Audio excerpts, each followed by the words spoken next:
What's going on, everyone? Another day, another Lakers blowout in Summer League. I mean, this team is so fun to watch. Seriously, they play so well together. It has so much promise, so much hope for our farming system going forward. I mean, we got some real talent on this Summer League team and some guys that I really think have potential to maybe get a roster spot. Obviously, we got a couple guys on a two-way deal, but I really think you could bring up most of the guys on this team and really would be justifiable. Seriously, I mean, this team is just incredible. Now, granted, it's only 2 games, but we have seen a lot of consistency in these 2 games, and that is huge. Because like I said, usually when it's one game, you're like, you don't really know how well they're going to perform, how well they're going to do going forward. But when you start getting into 2, 3, several games, you start to paint that picture of like, okay, we know who these players are. We know that identity. But let's start off the bat with our undrafted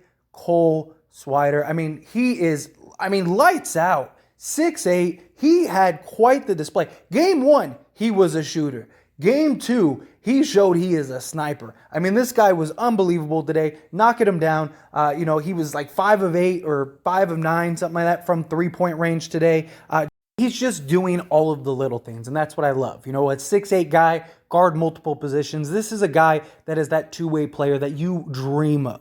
6'8", got size, got length, can knock down the outside shot on a consistent clip. Granted, it's Summer League, but if he can have his game translate well into the NBA and we can slowly progress him into the league, I mean, come on, sky's the limit for this kid. He is fantastic. But next up, Scottie Pippen Jr., he has his moments of just rawness, but he is quite the talent too.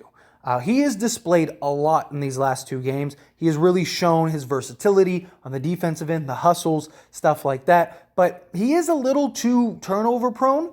Granted, he's young, he's learning. It's what you expect, right? He's going to make decisions. He's going to make mistakes. He's not going to be your starting point guard on this team, very likely. If he ever even gets to that point, very likely he will have turned down the turnovers.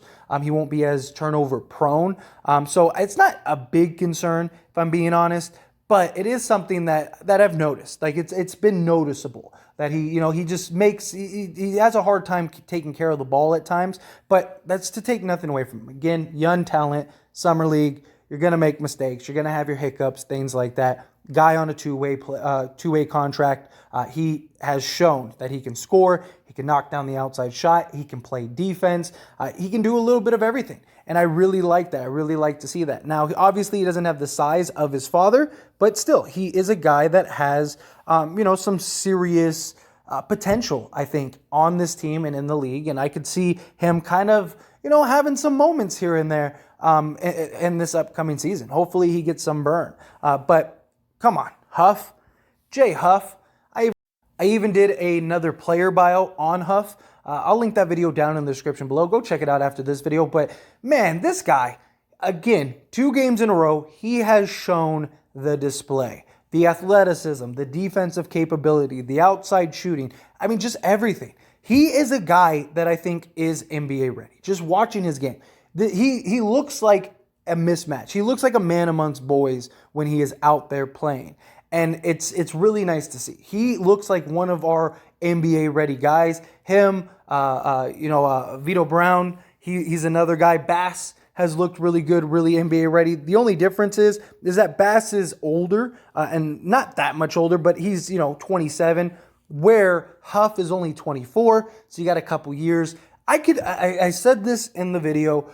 He is a guy I could see being our 3rd big man on this team. And I think it would be completely justifiable. I think Laker fans would be excited to see it. I do. I think he has shown enough to at least warrant a test run.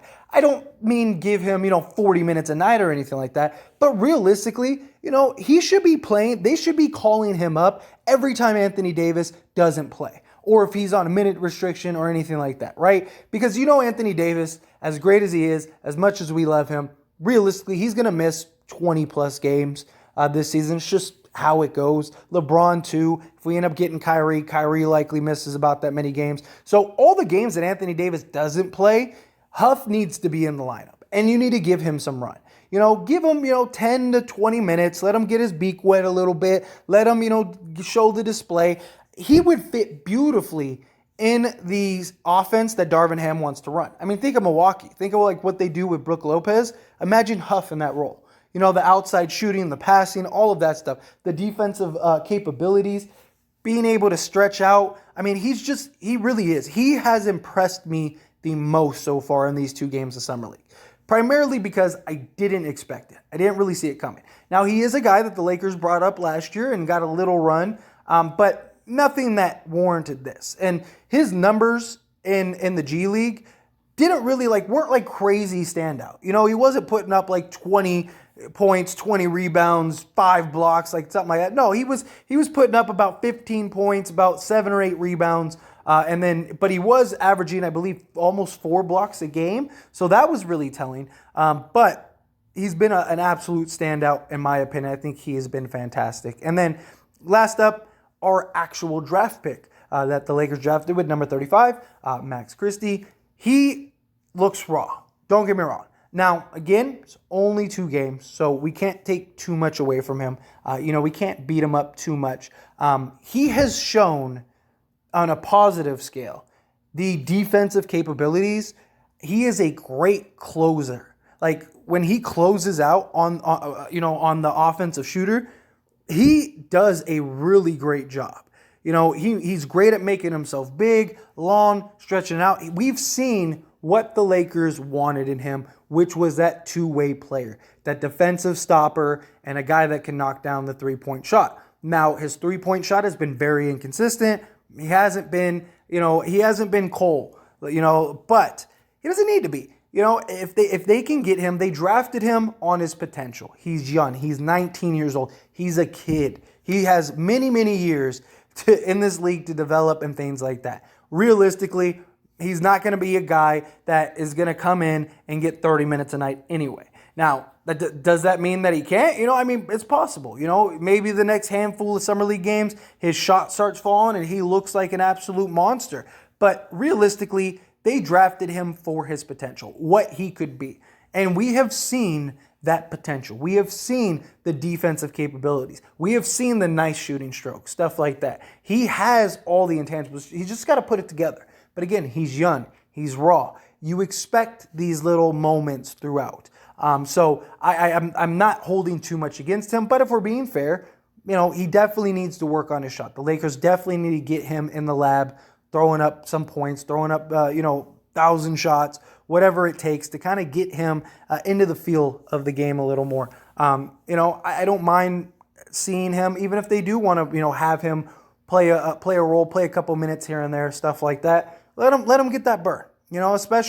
Especially if it's certain teams, certain matchups, stuff like that. At the end of the day, worst case, we got a defensive guy. We got a guy that can be out there, play some defense. If he can just be respectable this year, league average 35%, 32%, 33% as a rookie, I'll give him a pass. I'm okay with that. You play some solid defense. You give me those hustle plays. You give me the things that we need from this team, then by all means, I'm all for him getting some burn. You just got to be respectable. As long as you are knocking down the three at a reasonable clip, then fine.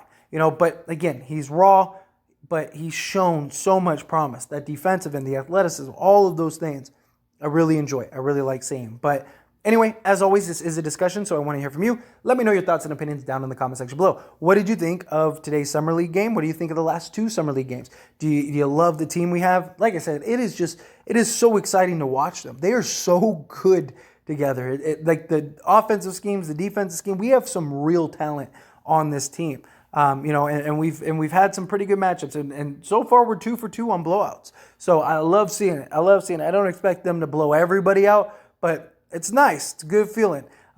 This team is more excited than the Lakers were last year, for being honest. Come on. But again, a lot of promise, a lot of excitement, a lot of things to look forward to with our farming system and stuff like that. We definitely got some hoopers for sure, and I'm definitely excited for that. But what do you think? You agree with me? Disagree with me? However you feel, let me know down in the comment section below. That being said, hit that like button. Helps me out a lot. Lets me know you enjoy these types of videos, and I truly appreciate it. If you're not subscribed to the channel, hit that subscribe button, followed by the bell notification. Stay up to date with all things sports. Join this wonderful community and all of our discussions. I'll see you all in the next one. Thank you.